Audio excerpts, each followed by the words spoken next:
I never believed in signs. People said that when something bad is coming, the world gives warnings. Strange dreams, shifting shadows, a feeling in your chest like something is watching. I used to laugh at that. Life was simple, normal, predictable, until the night everything changed. It was November 13th, cold, silent, a night that felt heavier than darkness itself. I lived alone in a small house at the edge of town, too quiet, too lonely, too far from anyone who'd hear me if I screamed. I'd stayed up late doing nothing important, just scrolling my phone in bed. The screen glowed in the dark and the clock at the top read 2:59 a.m. I remember yawning, my eyelids heavy, when a strange chill seeped into the room. Not like normal cold. This was sharp, unnatural, like ice crawling under my skin. I pulled the blanket up, confused. The heater was on. The windows were shut, but the temperature kept dropping. My breath turned white. That's when the silence broke. Knock, a single knock on my front door. My eyes shot open. I sat up straight, heart pounding. I listened, holding my breath. No wind, no footsteps, just silence so thick I could hear my heartbeat. I checked the time again, 3:00 a.m. Nobody visits at 3 a.m. Nobody should. I tried to convince myself it was nothing. Maybe a branch, maybe an animal, maybe my imagination, but then knock. Knock, 2 slow knocks.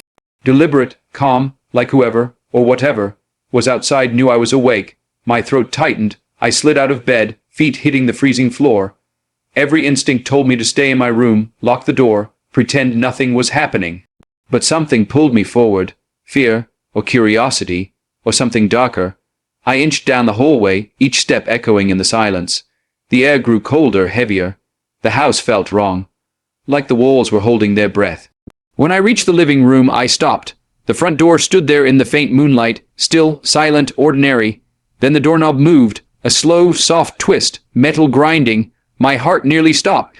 I backed away, eyes locked on the handle, but the lock held. The door stayed shut.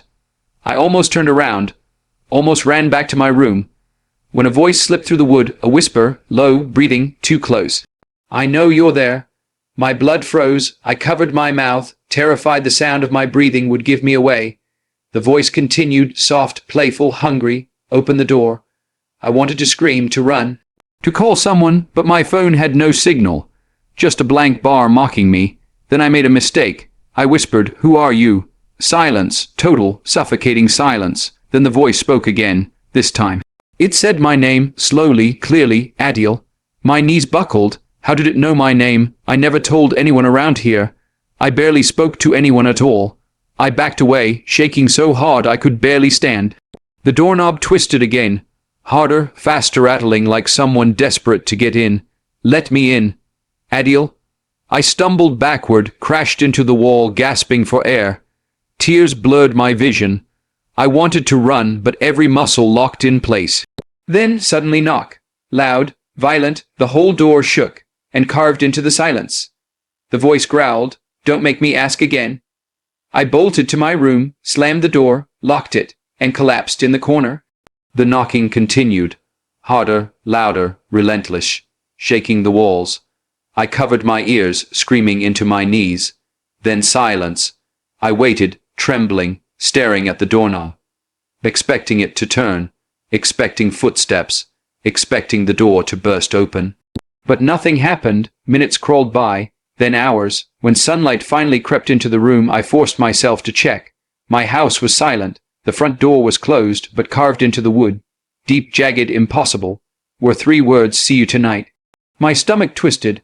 My vision blurred. I slammed the door shut and backed away, shaking. I didn't sleep. I didn't eat. I just watched the clock, terrified of every passing minute. When night fell, the fear grew unbearable. The shadows felt alive. Every sound made me flinch. The world outside the windows was darker than it should have been, as if the night itself was waiting.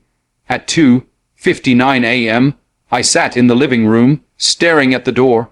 My heart raced, my breath turned cold. The clock ticked, 3:00 a.m. The knocking began instantly, but this time, it wasn't from the door, it was from inside the walls. Thump, thump, thump. Like footsteps, getting closer. I backed away, shaking violently. The lights flickered, buzzing, then went out. Darkness swallowed the room. I reached for my phone, but the screen glitched, flickered, and turned off. Then I heard breathing, right behind me, slow, wet, inhuman. I turned and saw a figure in the darkness, tall, motionless, featureless, just a black silhouette, inches from my face. I couldn't move. I couldn't scream. I couldn't breathe. Then it leaned forward and whispered, "Adeel." My name, soft, intimate, possessive. I stumbled backward, tripped, hit the floor. The figure didn't move. It just stood there watching. Waiting, then, slowly. It lifted its hand and pointed at me. The lights flickered, and suddenly it was gone. Silence returned, but something felt wrong. Horribly wrong. I crawled to the window, hands shaking, and looked outside. There, standing in the middle of the street, was the same figure, still tall, staring at my house, at me.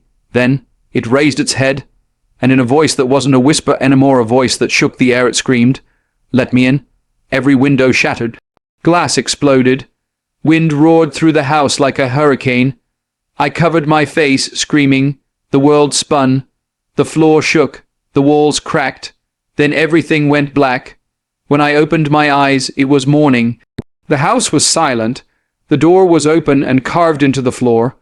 Inches from me was a chilling message: "Tonight, 3:00 a.m. Your name will be mine." I ran. I grabbed my keys, sprinted to the car, and sped away. I didn't stop, didn't look back.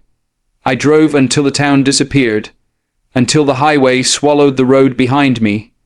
I checked into a hotel miles away, shaking, breathless, terrified. I locked the door, closed the curtains, sat on the floor, hugging myself, waiting for night. When the clock struck 3:00 a.m., I held my breath. Silence, no knocking, no whisper, nothing. Relief washed over me. Maybe I escaped. Maybe it couldn't follow me. Maybe it was over. Then my phone buzzed, a notification, a video, sent from an unknown number, with no caption. I pressed play. The footage showed the front door of my house. At 3:00 a.m., the camera shook, the door opened, and someone walked out, slowly, calmly, smiling. It was me, my face, my body, my clothes, my voice. The other me turned toward the camera and whispered, "I'm inside. You're the one outside." The video ended. My blood turned to ice. I dropped the phone, backing away, choking on air. My reflection in the window stared back at me, but it didn't move when I did. It smiled. A twisted, impossible smile, and whispered, though its lips never moved, "I know your name, because I am your name." The lights flickered. The room went cold. A knock echoed behind me. Soft, gentle, familiar. I turned slowly, trembling. The hotel door shook, and the voice, so close it felt like breath against my ear, whispered, "Adeel, let me in." Knock. Knock, knock, and I finally understood you can't run from something.